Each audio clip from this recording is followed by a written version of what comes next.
Hey, to start this review off, let's go back to the past a bit. So, when I was first getting into films, I first searched up the best science fiction films because I was and still am a fucking nerd. And District 9 showed up for one of the top 10 lists. And I decided to watch it. Now, I've actually watched it for the third damn time, and it was at first pretty good. Now it's pretty meh. Okay, now that doesn't mean I didn't enjoy it. I watched it 2 times for God's sake, and of course I did. But I do have several problems with it watching it a third time and finally analyzing it. Spoiler warning, if you don't want spoilers, get out now! I swear to God, if you don't want spoilers, get out now. Why are you still here? Come on, get! You get! So the film started out as a faux documentary with the use of a handheld camera as if someone in the movie was recording all of the events. And technically, yeah, someone was. It also used interviews by people associated with the main character and security footage for the quote-unquote documentary. But the film quits that after Wikus escapes the lab. I know it's because everything that happens after Wikus escapes cannot be shot in a documentary style. It can only happen if someone's following him 24/7. But then after that, the film travels the plot following him, still using a handheld cinematography but not using that full documentary style, just going back to a regular film style. However, they do go back to the full documentary style in the end. So you can see a resolution that Wikus wouldn't be able to see after we followed him for the majority of the film after he escaped. That's the only way you can see that resolution. The resolution that doesn't include him, that includes everything else. Because that's the only way to do it. Also, how lazy was that at that ending? Not Christopher Johnson and Wikus, I mean the company being exposed. Wikus' assistant, from the beginning, that he barely knew, risked his own life to expel the secret documents just to expose the company he worked for. He said it himself that the documents were just out in the open. One question, how and why? One solution I could have thought of, the only one I could have thought of was that the writers couldn't think of a way to avenge Wikus to the corporation that wanted to kill him and experiment with him, since they were so focused on Christopher Johnson and the alien stories. It felt forced and a bit last minute to me. The only thing I was thinking about when I was watching this was, is this really that easy? So I can just go into one of the biggest weapon manufacturers in the world and find their top secret experiments without anyone noticing, immediately, without any difficulties. I'm probably being a little bit too mean here, but it's a kind of a big problem since it's basically the resolution to the whole plot. Also, the antagonist was a bit flat. Not talking about the corporation or the company. I'm talking about the mercenary man, the macho mercenary man that loved to be xenophobic and kill anything that's not human.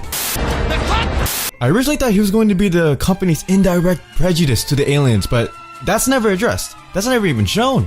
We see the mercenary talk with businessmen of the corporation, but they never discuss aliens, just Wikus. He even ignores the company's wishes to keep Wikus alive so he can kill him. He's only characterized as the racist, bloodthirsty villain. Okay, you know one thing? I'm not even gonna go even near a discussion about the Nigerian characters and the gangs, like the cannibals, and because that's a loaded topic. Jesus Christ, no. For the main character, Wikus, Shotokopley was pretty great, especially since all of his dialogue was improvised. It was actually all improvised. Was it hard, you know, trying to kind of keep it in that realistic aspect and not have it feel scripted, or did it come across pretty natural? It wasn't scripted. Not really, because it is his own words. It's all, yeah. I mean, he threw out what we wrote. Haven't seen him in a good film since, and that's a bit of a shame. One guy did all the voices for the aliens, so no question there if the acting great, but except how, okay, this is one question I had when I was watching the films and seeing characters talk to each other. How do a lot of humans know how to understand the alien language but refuse to ever attempt to speak it? Same could be said to the aliens and English, because they understand English at times, but they never talk in English. I know it's a little error. It's a bit of a nitpick, but it bothers me at times when I was watching it.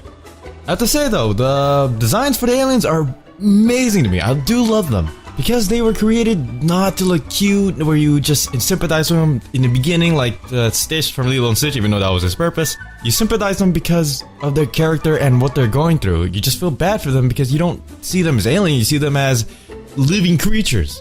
Also, since you get to see emotion from their body language and their facial expressions. One thing I have to say about the other actors, the actors not in the majority of the movie, such as the people who knew Wikus and were interviewed in the fake documentary, was a bit, they were not that good. They were only in it for a few small scenes, so it didn't break the movie for me. Well, I had to say something about the wife, Wikus' wife. The wife's decision to trust Wikus, then to not trust him, then to trust him again, really did bother me. It seemed overused again and again to put sympathy for him, and it was predictable, especially the last phone call, since we know who the wife's father is. Even though I do have a lot of problems with this film, watching this film and seeing its themes is still a great experience, especially watching it multiple times. Was it worth it? Not exactly a third time, but seeing how the segregated slums and the forced eviction of people to another district was an actual real event in South Africa makes me realize how horrible human beings are. Not the most intelligent or subtle way to show it, but it's effective nonetheless. Would I recommend a friend to see it? If they're into sci-fi or can tolerate it, most likely yes, I've already done it. If you want a rating from me, I rate District 9 a 9 out of 10. Yeah, no, I'm fucking with you. That was a bit cheesy and a bad joke. I will probably take it out, but oh well. No one got it. Alright, fuck me. But I'm giving this film a 6 out of 10. Remember, this is my opinion. If you enjoyed the film, you enjoyed it. So, see ya!